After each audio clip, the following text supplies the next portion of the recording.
hooyadeen dhammaanteed baraxle igu gaarsiiye boqoroo lahayo inti beer damqanayso inta bugta bogsiiyo baraxle igu gaar bismillaah alxamdulillaah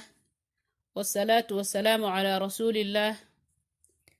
اللهم وفقنا لما تحب وترضاه أولا سومالي وين ميل والبي أدونك كجوكتو وحان كسلامي سلامتي إسلامك السلام عليكم ورحمة الله وبركاته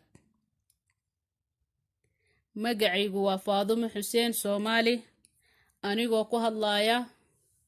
مقعه رياضة لن يرد الصوماليات وحان إذن سو جيدين يا موضوع آد حساسي ummadda Soomaaliyeed wuxuuna ku saabsan yahay xumaanta qabyaalada mowduucaasoo culimo badan iyo waxgarad badan aad horay ugu hadleen welina aan isleenahay baahi aad u weyn ayaa loo qabaa ka hadalkiisa ama isku baraarujintiisa insha Allah inta aan mowduucan ku guda jiro waxaan dul istaagi doonaa laba qodob oo kala ah kow waa maxay qabyaalada labo maxay ka qabtaa diinteena islaamka qabyaalada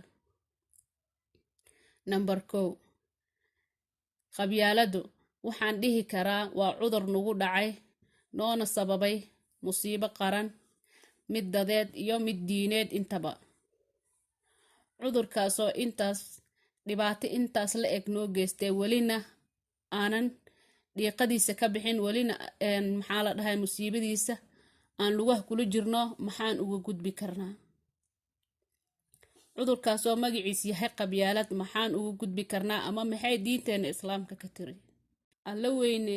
kor ahaayay aayad qur'aan ayaa wuxuu ku yiri qowlullaahi tacaala yaa ayuhan naasu innaa qalaqnaakum min dakarin wa unthaa wajacalnaakum shucuuban wa qabaa'ila litacaarafuu إن أكرمكم عند الله أتقاكم إن الله عليم قبير aayadaasoo macnaheedu uu yahay dadow waxaan idinka abuurnay lab iyo dhadig waxaan idinka yeelnay shucuub iyo qabaa'ilo si aad isku aqoonsataan ruuxiisa ugu sharafta badan alla agtiisa waa kan ugu dhoorsashada badan allana wax walba waa og yahay waxa qulubtiina ku keedinaysiin iyo waxa daahirkiin alla waa kan og aayadaas qur'aanka ah waxay inoo sheegaysaa kaliya in dadka qabiilka magacun uu u yahay ay isku aqoonsadaan wax farqina uma dhaxeeyo cajam ama carab ilaa bitaqwallah cabsi alla mooye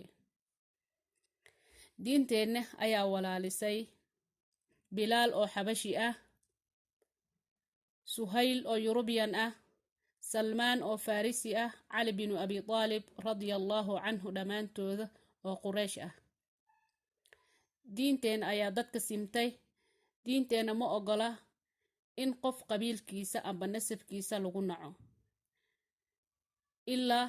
hadda isjeclaanaysiin in la isku jeclaado amba aan isku jeclaano diin alle ama aan isku nacno diin alle mooye aanan qofka lagu nicin qabiilkiisa nasabkiisa tabaryaradiisa xoogyaradiisa intaba diinteena ma ogola aayad qur'aan ilaahay wuxuu ku leeyahay innamal mu'minuuna ikhwatun fa aslixuu bayna aqwaykum wattaqullaha la'allakum turhamuun dhammaan mu'miniinta waa walaalo inta alla rumayso dhan waa walaalo xadiis laga wariyay xabiibkeeni sallallahu alayhi wasallam ayaa ah laa tabaaqaduu walaa taxaasaduu walaa tadaabaruu ولا تقاضعوا وكونوا عباد الله إقوانا ولا يحل المسلم أن يهجر أخاه فوق 3 حديث كاسو معنيه سؤيهي لا تقابضوا اسكو عرورنا ولا تحاسدوا اسحسدنا ولا تدابروا اسكو دبر جيدننا ولا تقاضعوا اسقويننا وكونوا هذا عباد الله أدوما الإقوانا أو ولا لئه ولا يحل المسلم قفك مسلم كأم حلال أهان أقاه ولالكس فوق 3 مالين وحكا بدن إنو كهاجر أسيقو علادنا يا أبو حمان علوش أوهايو hadday diinteena islaamka sidaas ay ugu hadashay heerkaas maxaa la dhahaye culummadeeni